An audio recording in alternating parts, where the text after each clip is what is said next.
have you here this morning. It is always a great day when I get to talk to my friend Pam Watkins, who I want to remind everyone has many years of experience in human resources. So she's using that experience today to guide us through what might be some tricky topics when it comes to managing people.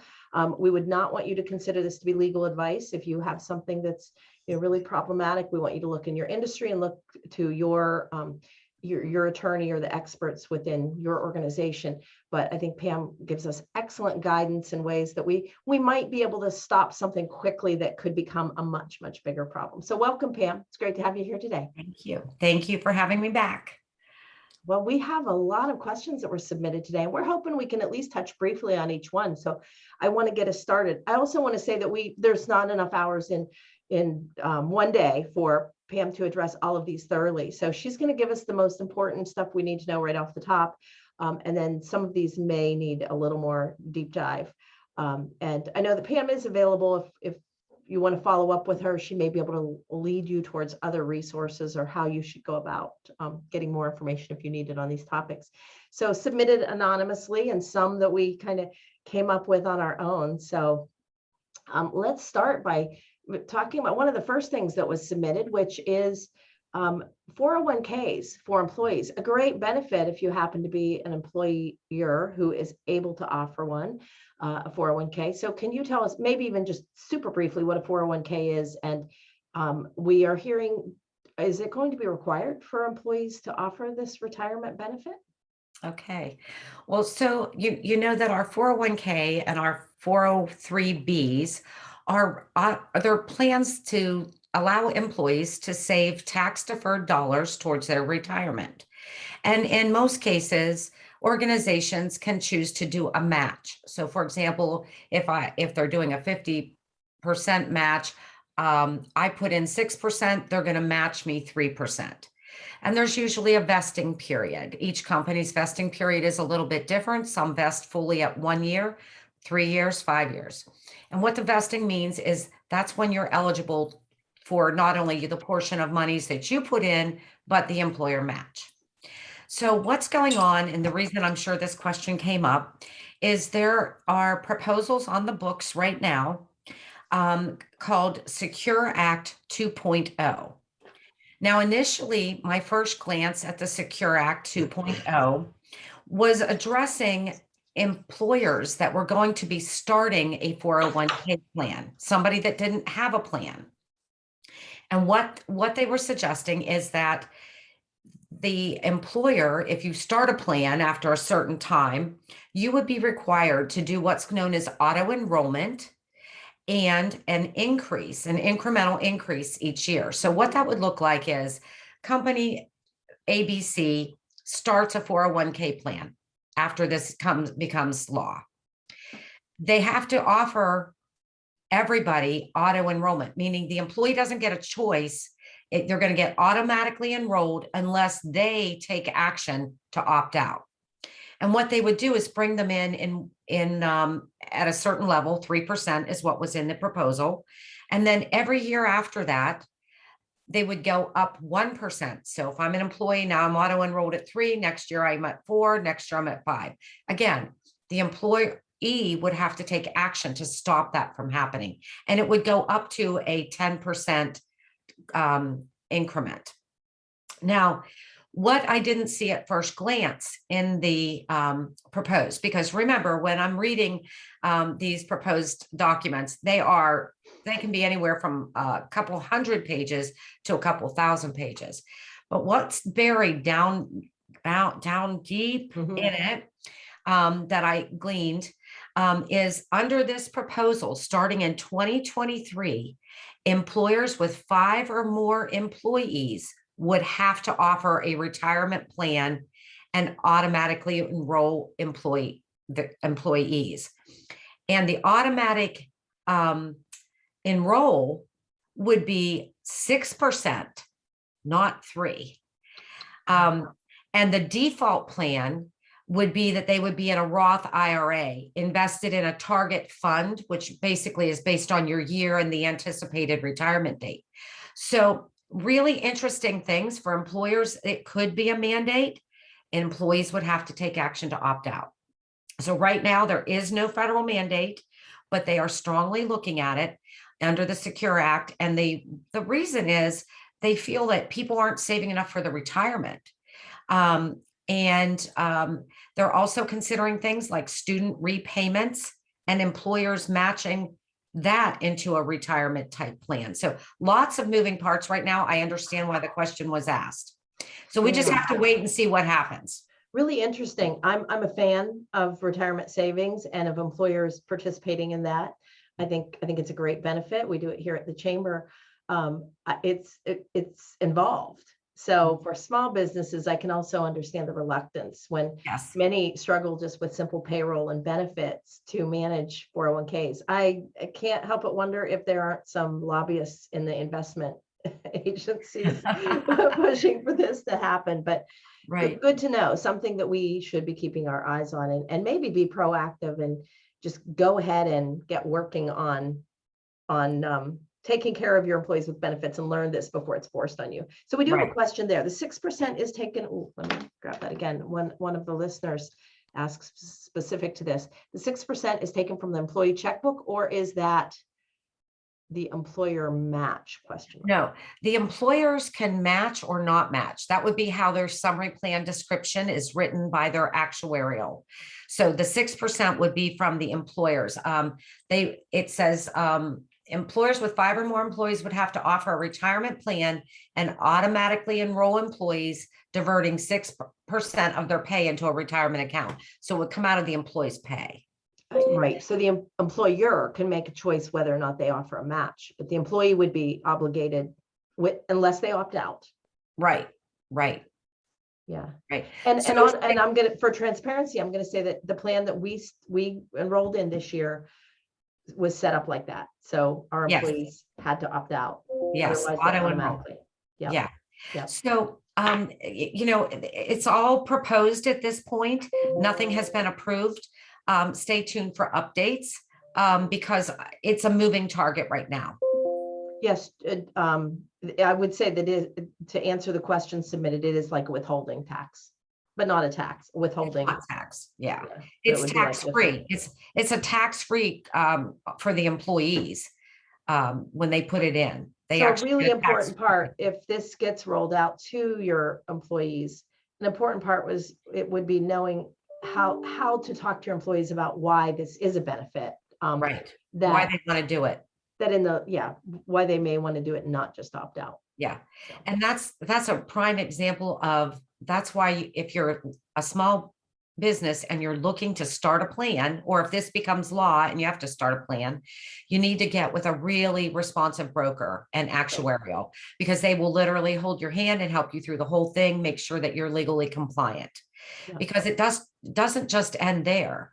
Once you have a plan, you have to have a plan administrator, and you have to make sure that the proper stuff is all communicated with payroll.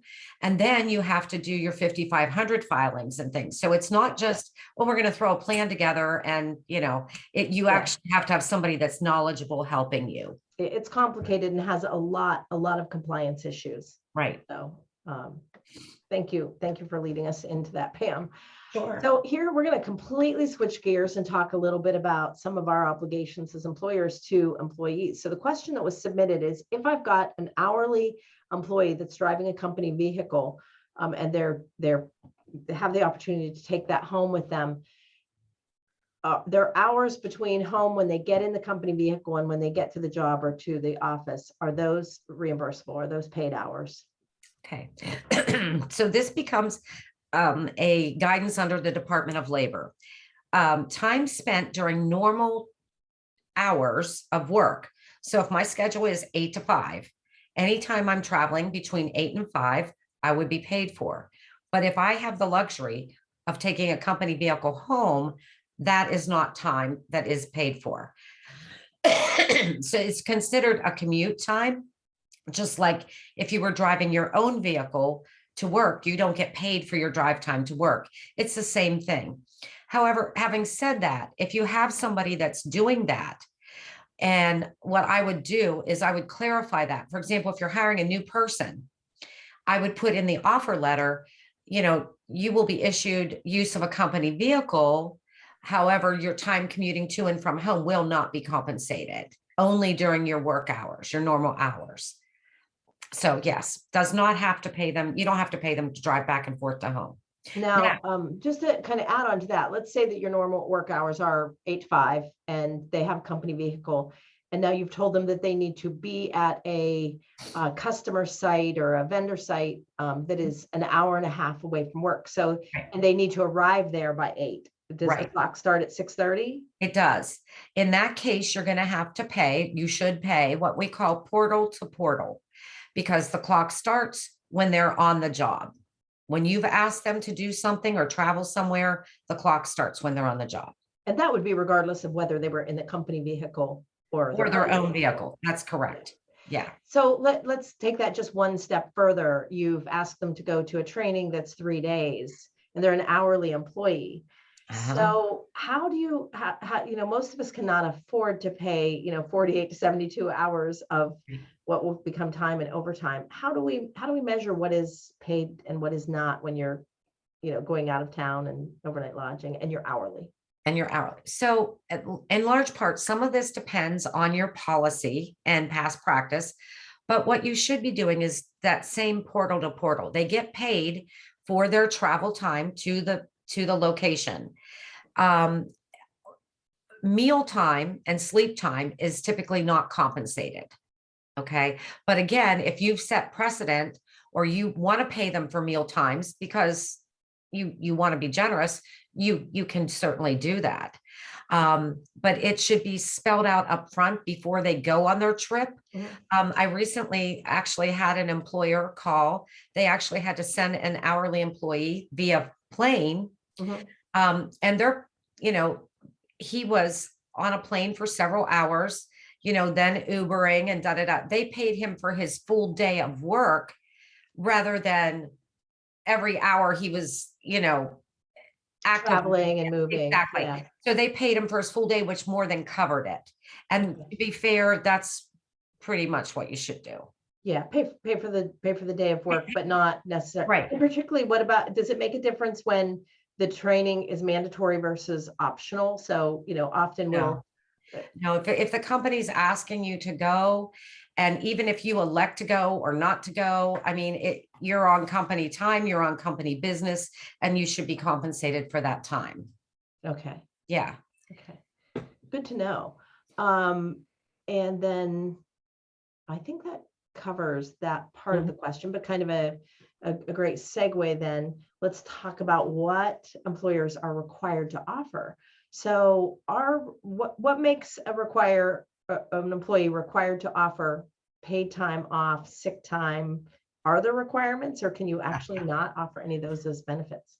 Okay, so currently under federal law and the Fair Labor Standards Act, they don't require any paid vacation or any paid sick time. However, state laws vary on this, and many states, including like California, Connecticut, I'm just thinking of who I know off the top of my, Arizona, Massachusetts, Oregon, they have passed a state law that says employees accrue sick time based on hours worked.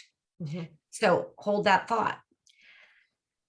Upcoming, there is a new bill that just got introduced a couple weeks ago. It's part of the Healthy Family and Healthy Workplace Act. It's called House Bill 2439. And it says that employers will have to start an accrual-based tracking system for paid time off. And it would be equivalent to 1 hour of time for every 30 hours worked. So they've further expanded that and said it would cover doctor's appointments, illnesses, also family member illnesses. So if you have somebody that has a sick child, it covers things like treatment for domestic violence and counseling, counseling for sexual assault. It's pretty broad. So what this would end up doing, if somebody worked a normal schedule, it's going to end up, I think I calculated around five days. But if they work overtime, and somebody works a lot of overtime, feasibly, they could accrue more. They've also put in a provision, excuse me, I'm still getting over a cold. that the plan that they would allow people to carry over time. So for example, if I accrue my 5 days this year and I don't use it, the employer would have to let me carry it over to the next year, but they would cap it at a maximum of 10 days to carry over. Mhm. So right now, again, this is on the books as a proposed. It has not been finalized yet. My Spidey HR sense tells me that it will be approved. But if you're already offering PTO in our case, It's not going to change. The only thing is if you're only offering, say, 2 days of PTO or sick time or 3 days, you're going to have to change it. And you are going to have to change how, like most employers that I've worked for, they give me 4 days or 3 days at the beginning of every calendar year. Mhm. Now you're going to have to track hours and accrue that. So you're going to have to think about how you're going to do your payroll process to track those hours. Maybe that you have something set up, but if not, that's something to think about. The other thing that they've slid in there, and when I say slid in, we've been hearing about family medical leave. Okay. So this is for employers with 50 or more employees. And we know now that leave is unpaid. Okay. You're not required by any law to pay for time off. Right. Most employers have short-term disability or something. Okay.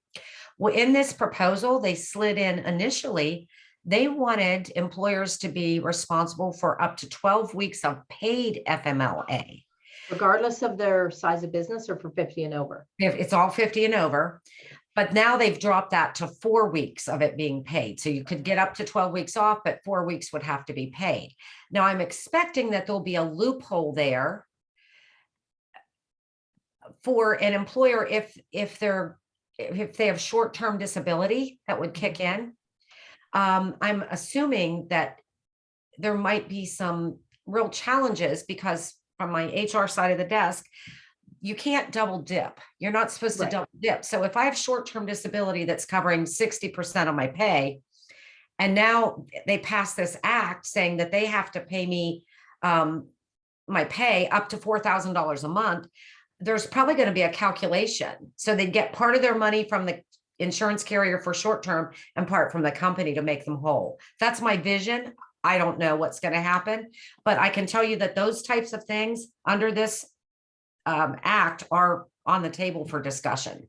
And is it reasonable that most employers that are 50 and over probably have an HR professional and or are using some brokers, but boy, it makes being an employer more complicated when you have to figure out these.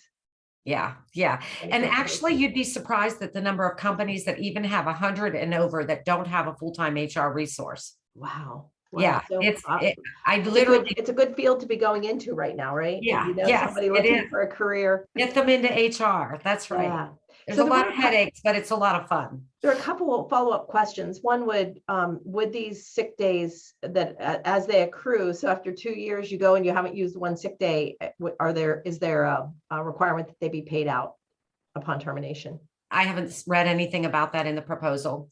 Okay. But I would suggest that probably year 2 people would start using them. I haven't seen anything about payouts yet. Okay.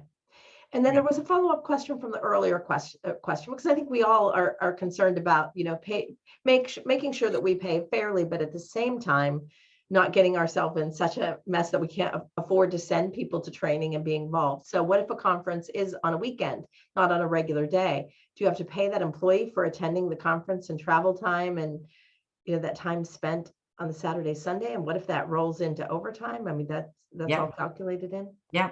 If it rolls into overtime, it rolls into overtime. Yeah. Now you could do a schedule change. For example, if you know that they're going to be gone Saturday, Sunday, you could say, hey, we're going to give you Monday, Tuesday off, and then they would, not go into overtime, but you have to watch your week, whether you'd have to watch Saturday or Sunday. Yes. Yeah. Okay. Yeah. Tricky. Yeah. I think we are protecting our employees now that they get paid for time. That's right. Actually. Yeah. Great. Okay. So those are the questions that were submitted, and I welcome anyone to ask more questions. This is nice when we have some feedback, but we've got a few others here that, oh, we got a new message. So let's see what's. It's just me. It's Okay, cool. Good. There's a link up there in the chat if you want to submit anything. So, there was yeah, a question. Yeah, here's another question that's good. So the turnover right now in staff is rapid in many industries, and so you may have new people coming in who end up getting promoted over someone that's been with the company for quite some time. It may be, hopefully it's usually based on skills and the particular job. But how do you deal with the tension that takes place in the workplace when that happens, when there's confusion over kind of seniority? Okay, so I've seen this happen many times in my career, and I'm going to make some assumptions here. So assuming that the person that got promoted with a shorter period of time, assuming that they earned that promotion, i.e. they had better skills, they had some education, they had some knowledge, they were performing exceptionally well. There's usually a reason when that happens. And things like seniority, some people feel entitled, right? Like, well, I've been here for 10 years. She came in, and in 2 years, she's now my supervisor. That creates a lot of stress in the workplace. But the easiest way to handle it is to open communication lines. If you know somebody is disgruntled because they didn't get a promotion, that's your opportunity to coach them, to bring them in and say, I understand, you may have hurt feelings, or you may, be unhappy that this happened. Let's talk about it. Let's talk about what your future path looks like and how you need to get there. And it's a great opportunity that if somebody's having a performance issue or a behavior issue, that's where you call it out and you document it. You weren't considered for this role because, it's a great coaching opportunity. What you don't want to do necessarily is discuss why the other person got the job, because then you could end up in a situation where you disclose something that you didn't mean to. You can just say generally statement, so-and-so's background and performance were demonstrated that he or she would be the best fit for the role. Mm-hmm. So keep it very vague, but it's a great opportunity to open those lines of communication. And it's a good reminder that it's even better to be proactive when you're in a business where there might be opportunities for promotion, to invite people in to talk about what their development plan looks like. Right. What Absolutely. training you're open to and how they get there. So that then if that is happening, you may actually have the kind of track record to say, well, right, we talked about this opportunity and this is why it happened this way. Exactly. Yeah. Great. Another question.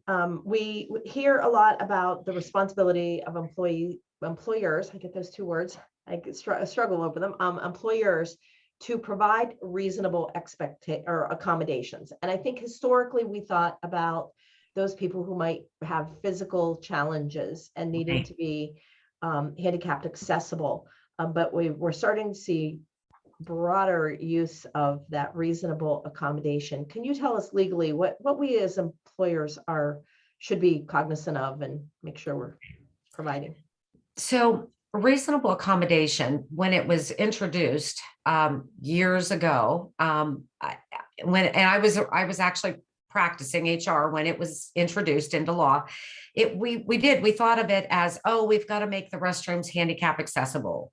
But it's so much broader than that. Basically, the ADA, which is the Americans with Disabilities Act, and it also covers religion, is where you have to make accommodations for a qualified individual who can perform the essential job functions with or without reasonable accommodations. So this is under Title 7 of the Civil Rights Act. And so it applies to employers with 15 or more employees. And it's meant to protect not just current employees, but also applicants. So if you're interviewing somebody, and basically the questions you have to ask yourself is, can the job how can we perform this job with an accommodation if one is needed? So you have to focus on what I'm going to call the end result of the work to determine what functions are needed to perform the jobs. And you have to think about outside the box. So what is reasonable? Reasonable under this act is considered anything that would be undue hardship. Now, undue hardship is a very narrow window to prove. So disability is considered anything that physically or mentally impairs someone that substantially limits one or more of their major life activities.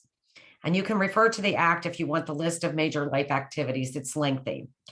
But it also covers people that have a record of impairment or regarded as having an impairment. So it covers mental. It also covers alcohol. If somebody's in recovery for alcohol, it does not cover illicit drug use. But what the employer responsibility is, if number one is they need to recognize that there's a need or a request for accommodation. Keep in mind, I said recognize. Doesn't mean that the employee has to come to you and say, I need an accommodation. If you see an employee struggling with something, you should be engaging in conversation with them. And if it comes out to be, I can't do XYZ, or I'm struggling with this, that's the employer's responsibility then to recognize that as a potential request for accommodation. And then you gather information, and then you explore accommodation ideas. And that is known as the interactive process. It's a dialogue. And then you can choose and implement an accommodation. And then you should monitor that accommodation to make sure it's meeting the needs. So reasonable list. Let me just give you an idea of what would be reasonable. And this is not an all-inclusive list, but can you restructure the job? Can you change the hours? Can you make the facilities more accessible if somebody does need something? Can you modify the work schedule? Can you acquire equipment to help them? Can you change how you do training? Maybe somebody has a learning disability and they can't, there's different ways to train, and you're giving them a manual to read and a PowerPoint and they're not processing. Can you do hands-on training? Provide interpreters. Can you reassign them if they're failing in their current role, but you want to keep them as a viable person? Maybe you can do some reassigning of duties. Or if the job is normally done sitting down, can you provide them a raised desk or a raised work surface so they can work standing and sitting as they need? All those types of things are reasonable. I will tell you that I've seen some abuse of ADA in terms of overtime. So because employers are really struggling right now, finding enough people to fill their spots, they're asking existing staff to work overtime. Let's face it, a little bit of that goes a long way sometimes. So then you have employees that say, I can't do the overtime. I physically can't do the overtime. So you engage in conversation. They go to the doctor and they get a medical excuse that says can only work 8 hours a day. That's a reasonable accommodation. And I know it hurts. And I know people say, well, they just don't want to work the overtime. I get it. But that is a reasonable accommodation.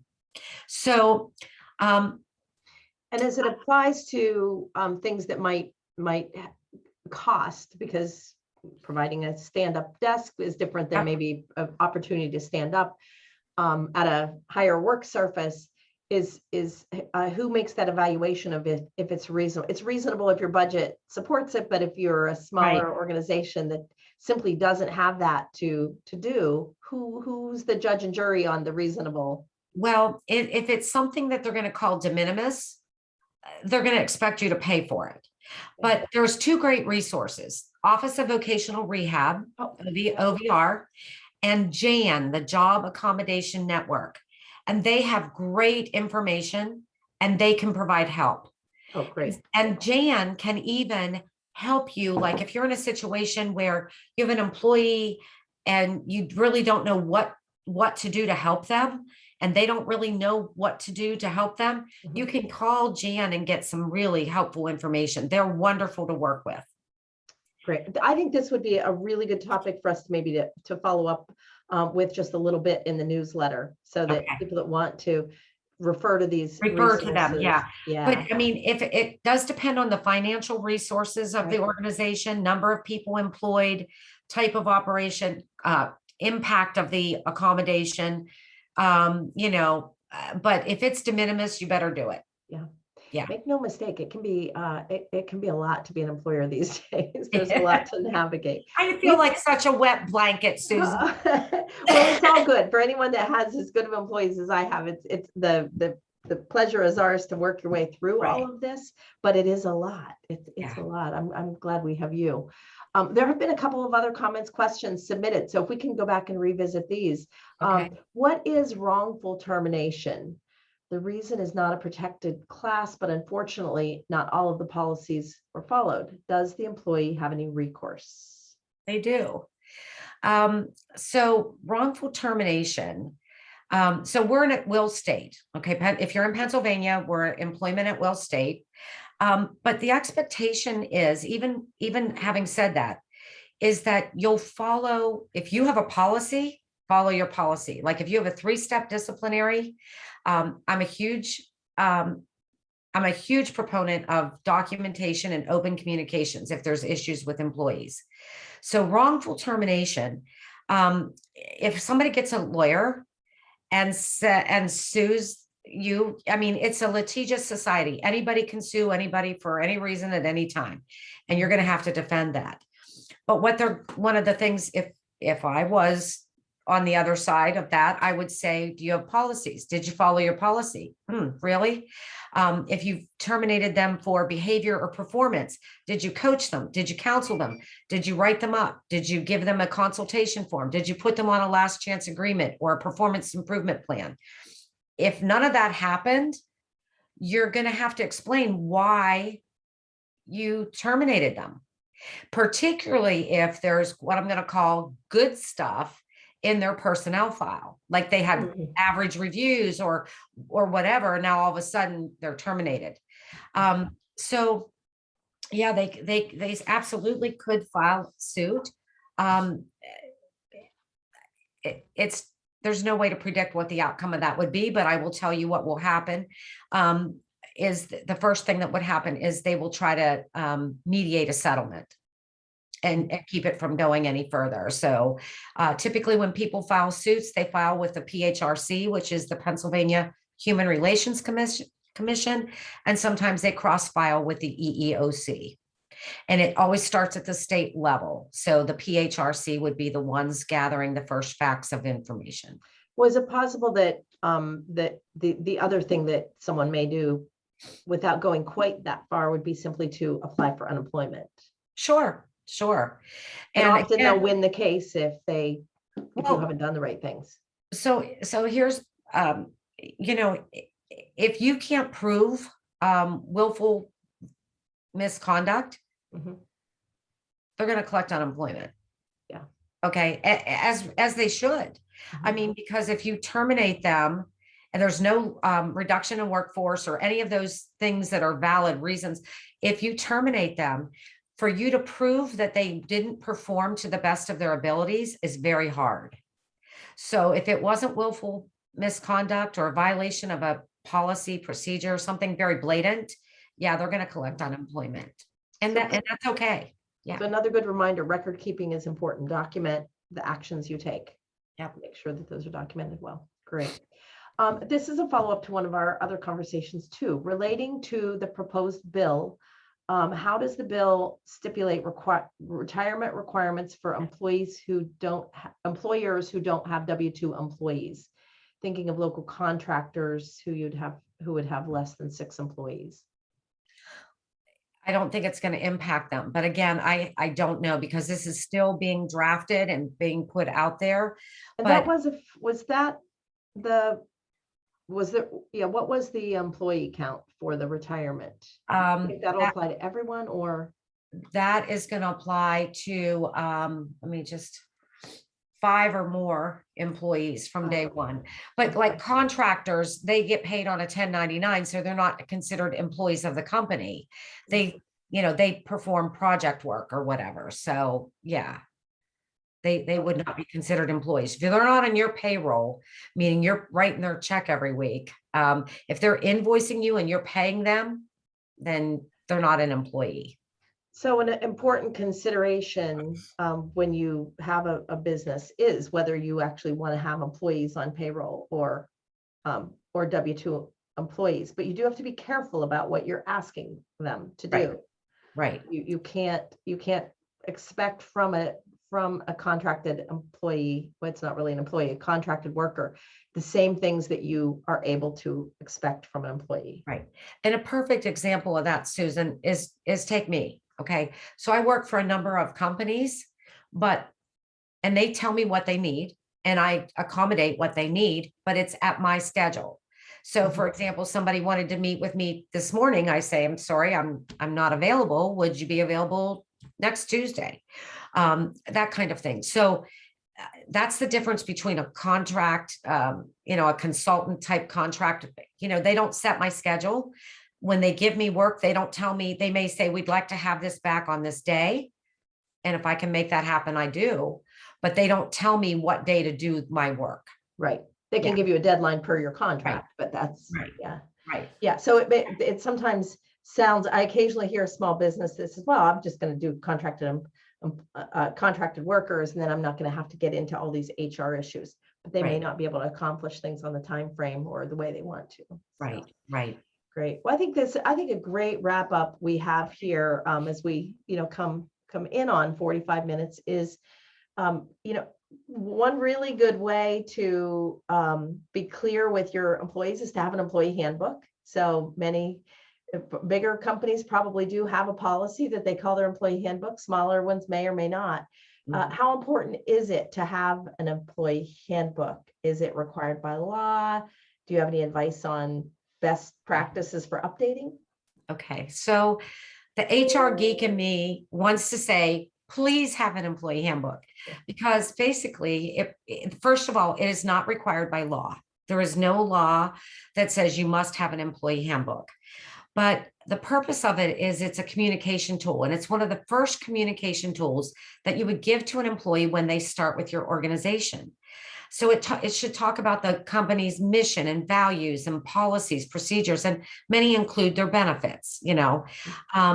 It actually helps limit legal liability.